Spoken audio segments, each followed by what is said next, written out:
At the end of the 16th century, Western missionaries came to China one after another and landed in China from Macau.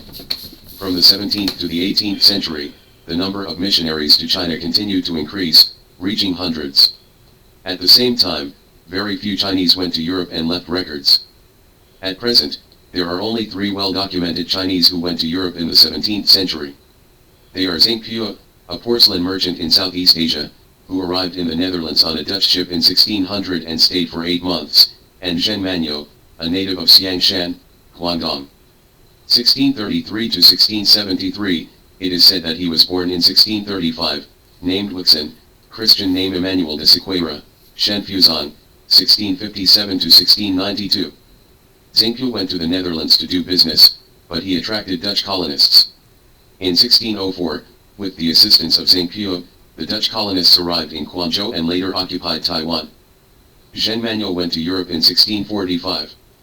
36 years later, in 1681, Shen Fuzong set off from Macau to Europe with the Belgian priest Philippe Couplet.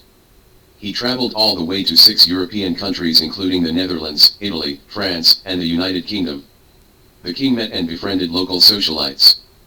Both of them are Christians. At the beginning of the 18th century, only 2 Chinese went to Europe and left records, namely Huang Jiaoyu and Hu Ruoan. Note that pirate refugees who have links with foreign countries are not included in the statistics. Some netizens left a message asking me to talk about the problem of Latin. Today, I will use Shen Fuzong as the introduction and focus on Huang Jiaoyu. 1. Shen Fuzong.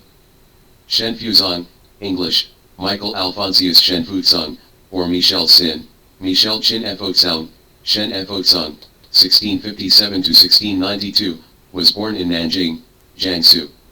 Belgian Jesuit missionary Bo Yingli met him when he was preaching in the south of the Yangtze River. He was baptized and became a believer. He later learned Cantonese taste Latin from him. Note that Latin at this time is only a spoken language, not yet a written system. In the 20th year of Kangxi, 1681, Bo Yingli was called to present Emperor Kangxi's position on the questioned rights, to the Holy See. Before leaving China, Bo Yingli made an appointment with Shen Fuzong, who was 25 years old at the time, and Wu Li, who was 50 years old, to go to Europe together. However, Wu Li was weak and sick and could not make the trip.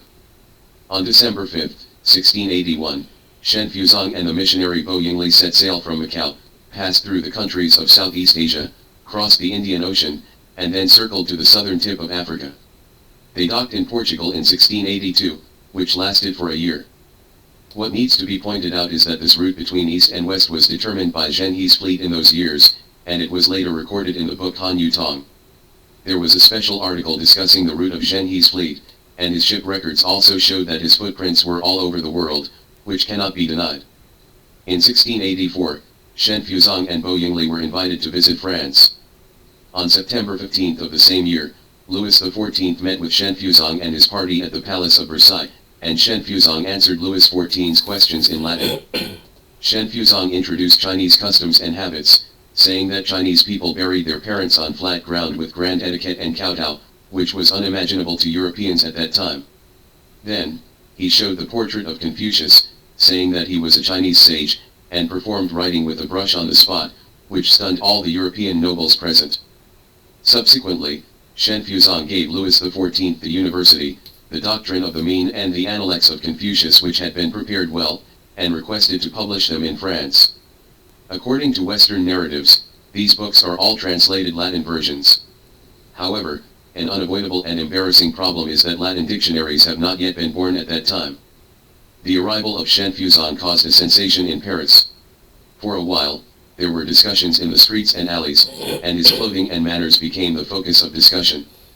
On September 26, Louis XIV hosted a banquet in honor of Shen Fuzong who came from afar. At the banquet, Louis XIV asked Shen Fuzong how to use Chinese tableware, and Shen Fuzong picked up the gold and laid ivory chopsticks imported from China on the table and demonstrated how to use chopsticks on the spot. Soon, England heard the big news about Shen Fuzong's stay in France, so he kindly invited him to visit England. Shen Fuzong was invited to visit and travel in Britain. In Oxford, he had many exchanges with the famous scholar Thomas Hyde. Of course, he also used Latin, because English was not yet born at that time, and it was only a spoken dialect, just like Cantonese, Sichuan's. Wu it is the same as non-soft language, and the vocabulary is pitifully small, less than 2,000, there are more than 2 million words in English today. The content of the conversation between the two involved Chinese, Chinese geography, Chinese weights and measures, and Go and so on. It is said that the British Library still preserves the records of the conversation between Hyde and Shen Fuzong. In addition, Hyde's suicide note contains Shen Fuzong's correspondence in Latin, as well as chess books, pictures of promotion, and the entertainment words of the weights and measures system in comparison with Chinese and Latin. The map of promotion in the Qing dynasty was introduced to Europe in this way, and then slightly modified, it became the so-called Monopoly game. The so-called chess is also pondered and changed from the Chinese chess records here. In 1693, the King of England invited Shen Fuzong to a banquet to perform Chinese table manners. The picture below is picture of official banquet drawn by Westerners. In 1694, after more than 10 years of traveling in Europe, Shen Fuzong was homesick and returned home, but unexpectedly died of illness at sea on the way back. To Huang Jiaolu. The name Huang Jiaolu is unfamiliar to most Chinese people. To some extent, he can be said to be the first Chinese to settle in Paris, Montesquieu's mentor and friend, and the pioneer of modern Chinese translation circles. Western Europeans call it Arcade Huang. Arcade is the Christian name, Huang is Huang, Huang. Huang Jiaolu, formerly known as Huang Rishen, was born in Xiaotang village, Puxin County in 1679. Huang Jiaolu's grandfather, Huang Zhongqing, was a censor, and his family was well off. His father was the only son in the family, and he often helped the poor, and even helped the Catholics in poverty. Among them, a Catholic who had been favored by him later persuaded Huang's father to believe in religion in every possible way, saying that he hoped that he would go to heaven after his death. Later, Father Huang was baptized by missionaries and named him Paul Huang. After joining the church, Huang's father once hoped to live a monk's life, but was unanimously opposed by his parents. Huang Bailuo had to marry a wife and have children, and then Huang Jiaolu was born. Less than half a month after Huang Jiaolu was born, he was baptized by missionaries of the local church and became a Catholic. When Huang Jiaolu was 7 years old, his father Huang Bailuo passed away. According to Paul Huang's last wish, the mother handed over her son to the Paris Foreign Missionary Society in Puxin, where he was raised by missionary Li Filai, in order to repay the wish he made to God back then. Huang Jiaolu's mother is the daughter of a French missionary, a Chinese-French mixed race, and a believer. As a result, Huang Jiaolu became the adopted son of the French missionary Li Filai. According to respected scholar Lu Xinyi, Huang Jiaolu traveled around with the French missionary Li Filai since he was a child, learning Latin, Christianity, and Chinese knowledge. 3 years later, Li Filai entrusted Huang Jiaolu to another fellow missionary, Liang Hongren, also translated as Liang Hongren, artist Liane, to continue his studies. Missionary Liang Hongren, Gen. However, there is a very important question here that needs to be pointed out. Why did the two French missionaries teach Latin instead of French? Shouldn't the French all speak French? Could it be that these two Frenchmen can't speak French? This is indeed the case, because the French language has not yet been born at this time. When was French born? That would have to wait until Huang Jiaolu went to France and compiled the Chinese-French dictionary for France based on Chinese dialects, before French could become a written language. Since there were no other males in the Huang family, he was recalled to take charge of housework after a few years. However, Huang Jiaolu traveled with missionaries for many years and had no intention of fame and family business, so in the 34th year of Kanzi, 1695, he left home and traveled all over China in the name of visiting relatives and friends, which lasted for more than 5 years. At that time, the Holy See held different views on Chinese Christians' reverence for Confucius and ancestors. The Jesuits believed that it was different from idol worship and could be accommodated. Other denominations, including the French Foreign Mission Society, regarded respect for Confucius as heresy. Kanzi insisted that Chinese Christians should be allowed to respect Confucius and ancestors, otherwise foreign missionaries were not allowed to preach in China, so a dispute over etiquette broke out with the Holy See.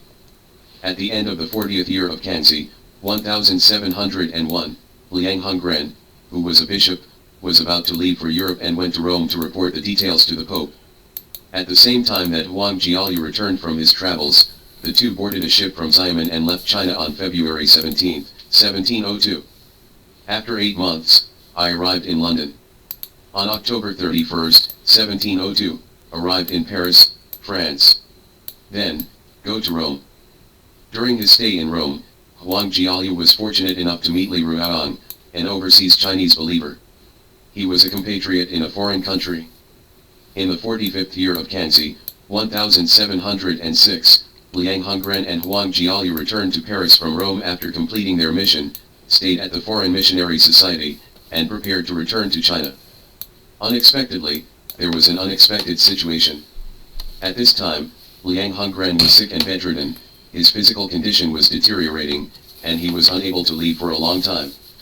In desperation, Huang Jialu had to stay in Paris. At that time, the priest Jean-Paul Bignon, 1670 to 1743, who was born in a French noble family and served as the dean of the French Academy, was trying his best to recruit talents everywhere because he had just accepted a difficult task. The task is to sort out a large number of Chinese and Manchu books with different contents found. Billion was suffering from a headache, and was overjoyed when he learned that Huang Jialu was stranded in Paris. He immediately recommended to Pontchatlan, the royal steward, to hire Huang Jialu to help the French learn Chinese and organize translation work. Pontchatlan attached great importance to it, and not only obtained an annuity for Huang Jialu, but also made a special report to King Louis XIV. As a result, Huang Jialu changed himself and became the translator of the son King Louis XIV, and was ordered to set up a French library, responsible for the translation of various Chinese works, and to compile many dictionaries, including Chinese grammar and Chinese dictionary. Why did Louis XIV need a Chinese translator? Do you want to receive visiting Chinese people every day? No, the answer is not. The real situation is that Huang Jialu has to constantly translate various letters and books sent back to Europe by missionaries in China. In the process, he was responsible for organizing the Chinese classics in the Bibliothèque Nationale de France, translating the original texts of chapters such as astronomy and Chinese classics. Because of his outstanding contribution in translation, Huang Jialu won the title of Chinese Translator of the French Royal Library. After living in France for a long time, Huang Jialu would miss his homeland from time to time.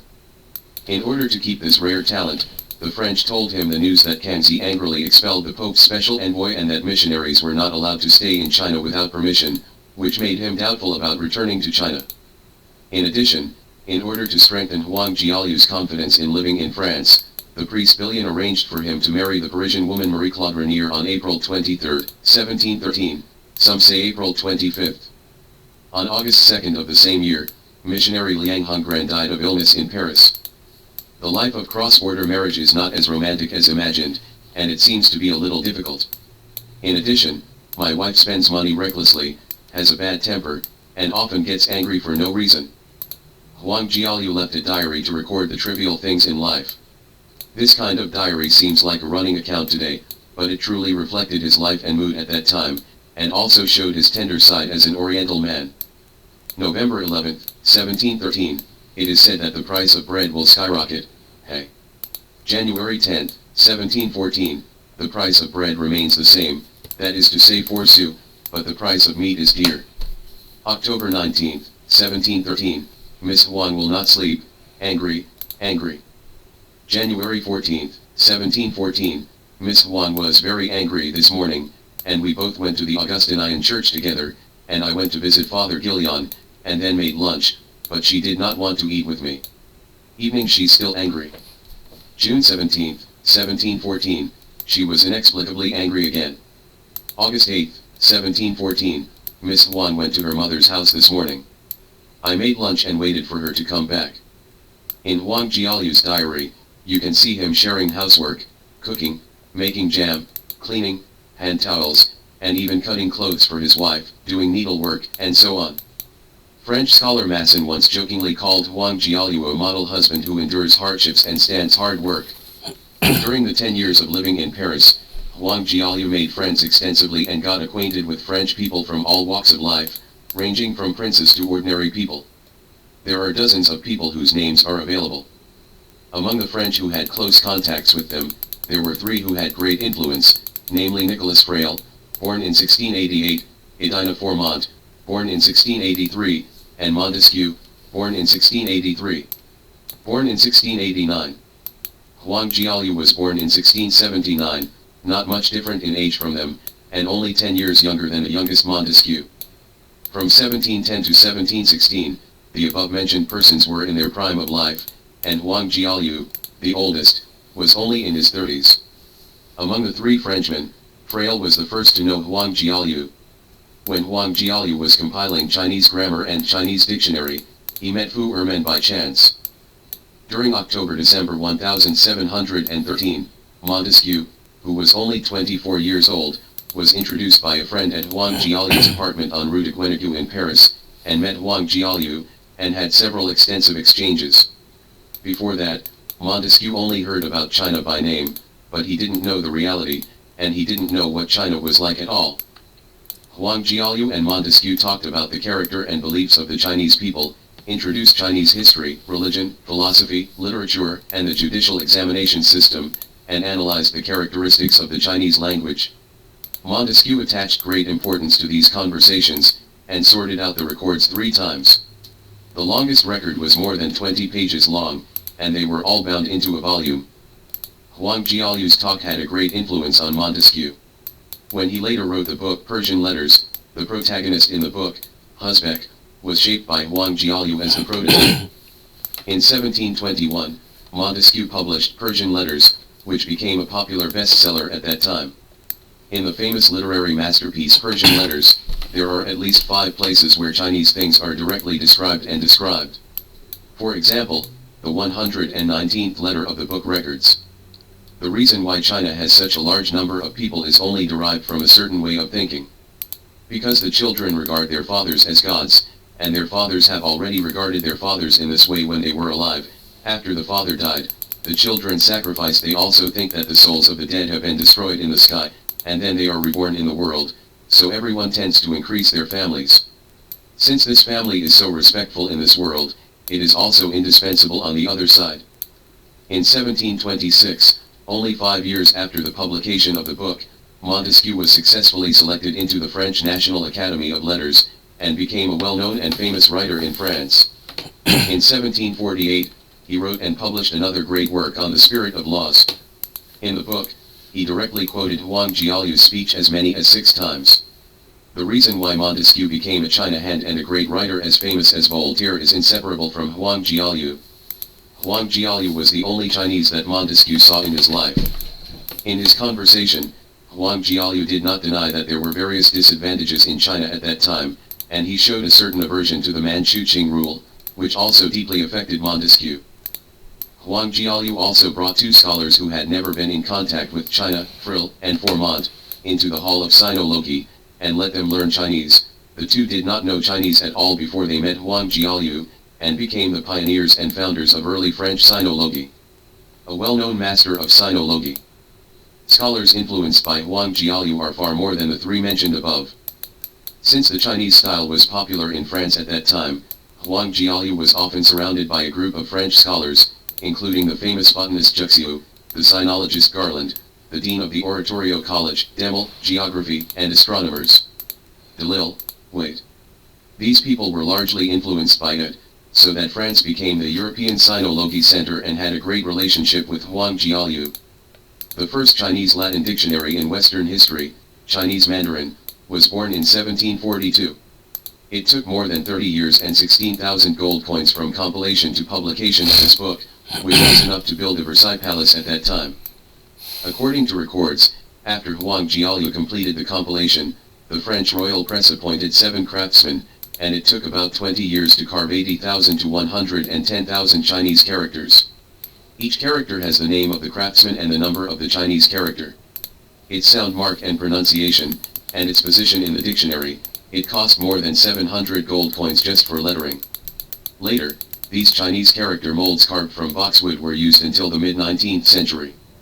In 1813, Napoleon also used these fonts to publish a more comprehensive Chinese-French Latin dictionary. At that time, 250 copies of Chinese Mandarin were printed, and there are about 15 copies in existence, one in the National Library of France, one in the Pope's Library in the Vatican, and the rest are basically in overseas university libraries and private hands, and there is no one in China. Fortunately, Mr. Camel finally decided to donate a copy of Chinese Mandarin in his private collection to China. The second part of the dictionary specifically introduces the Chinese collections in the Royal Library of France, at that time a total of about 4,000 books. These books were basically given to King Louis XIV of France by Kanzi, excluding the part collected by missionaries and stolen and transported back to Europe, covering all aspects of a country's various fields. Chinese Mandarin has 516 pages, bound in spotted calf skin, with a gilded spine, and an oval stamp in the lower right corner of the title page, indicating that it was once a missionary's collection. Its former owner may have been the first Frenchman, Benjamin Bruyer, who attempted to translate the Jesus into Chinese. What would happen without this Latin dictionary? The spelling of the Latin alphabet will change and become unstable, and there is no way to popularize education. This is actually a common problem of all alphabetic writing. With a dictionary, everyone learns the same thing, and the monogrammed words are fixed. For example, the name of China has undergone many changes over the years, and the spelling of later generations is quite different from the original spelling. Zhongyuanba in central China was originally spelled Chamba, and later the C was changed to an S, which became Simba. In 1687, Bo Yingli published the book Confucianum Philosophus, in Latin in Paris. China became Sinarum again. Later, the back rum was removed to become Sina, and Sina evolved into Sino. People in different places have different accents and even spell it China. On March 4, 1715, his wife Mary gave birth to a daughter, and soon Mary died of illness. On October 13, 1716, Huang Jiaoliu, who had been suffering from a long illness, died of illness in his apartment on Rue Carnot in Paris at the age of 38. When he died, Huang Jiaoliu left behind a pile of manuscripts, and has basically completed the compilation of Chinese grammar. This book has very high practical value for French people who are eager to understand China and learn Chinese science, technology, and culture. In 1728, Formant took over Huang Jiaoliu's manuscripts, claiming that Huang Jiaoliu left very few manuscripts, and he was the one who compiled on the Chinese language and Chinese Mandarin, that is, the Chinese Mandarin mentioned above. Formant also had the audacity to write. In 1711, due to the slow progress of Mr. Huang's work, everyone felt that an expert in language should be found to guide him. So I was ordered by the king to take on the task of guiding him. I don't know how a foreigner who doesn't know Chinese at all can guide a Chinese who is pure and simple in Chinese. Formant turned a blind eye to the manuscripts of Calvary Huang preserved in several major libraries in France. While declaring his achievements everywhere, he plagiarized the results of Calvary Huang, signed his own name, and then published one paper after another, and finally compiled them into a volume and published them. Publishing. At this time, the priest Pinion also came out to claim credit, claiming, from 1711, he and the late Mr. Huang jointly devoted themselves to the study of Chinese language. What's even more ridiculous is that these two are not the only ones who have stolen Huang Jiaoliu's achievements for their own use, and Freire also jumped out. After French was born under the hard work of Huang Jiaoliu, Freire ignored the facts and declared that Huang Jiaoliu did not understand French at all, but only Latin. Then, embarrassingly, Formant and Freire began to compete for credit, both announcing that they discovered the trick to learn Chinese through the 214 radicals in Chinese, which could solve the problem that the French were afraid of Chinese and thought it was difficult to learn. Foulon insisted that Mr. Huang never taught these things. However, this is not true. Because Montesquieu recorded these radicals in detail in his early conversation with Huang Jiaoliu, and recorded many truths.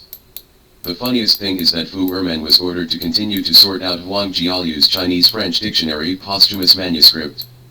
He declared that Huang Jiaoliu's posthumous manuscript was not of much use, and he would start another one to compile it. Unfortunately, his actual level was far from Huang Jiaoliu's. None were completed. As for Chinese grammar, Formant and Freire fought fiercely over it. Both of them tried to embezzle Huang Jiaoliu's research results, and finally filed an academic lawsuit. History is always strikingly similar. This scene can't help but remind me of the calculus dispute between Newton and Leibniz, and the gravity dispute between Newton and Hooke. Huang Jiaoliu not only compiled the first Chinese-Latin dictionary Chinese Mandarin, the first Chinese grammar and Chinese-French dictionary, but also translated Chinese novels into French, and was the first to introduce Chinese poetry and music to France. People. However, due to being far away in Europe, Huang Jialu's life and achievements have not been recorded in Chinese classics and historical materials, and have not even been named, and have been buried for nearly 300 years. In 1965, French scholar Adeny completed his doctoral dissertation Nicolas Frail, published in 1978, which gave a detailed introduction to Huang Jialu.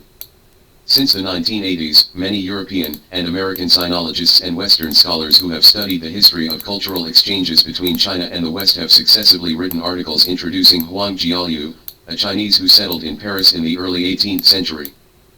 At the beginning of 1982, Mr. Su Minglong, a researcher at the Institute of World History of the Chinese Academy of Social Sciences, came into contact with Huang Jialu's manuscripts.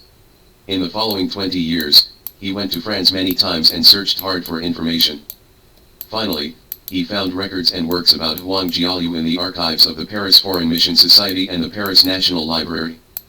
In 1986, Mr. Su Minglong published a research on Huang Jialu's life in the journal Social Science Front, which was the first time in the history of New China that people began to pay attention to Huang Jialu. Since then, he has published several papers, continuously deepening the research on Huang Jialu, and published a monograph Huang Jialu and Early French Sinology in 2004. At this time, people suddenly realized that many things were not transferring Western learning to the East, but transmitting middle school to the West.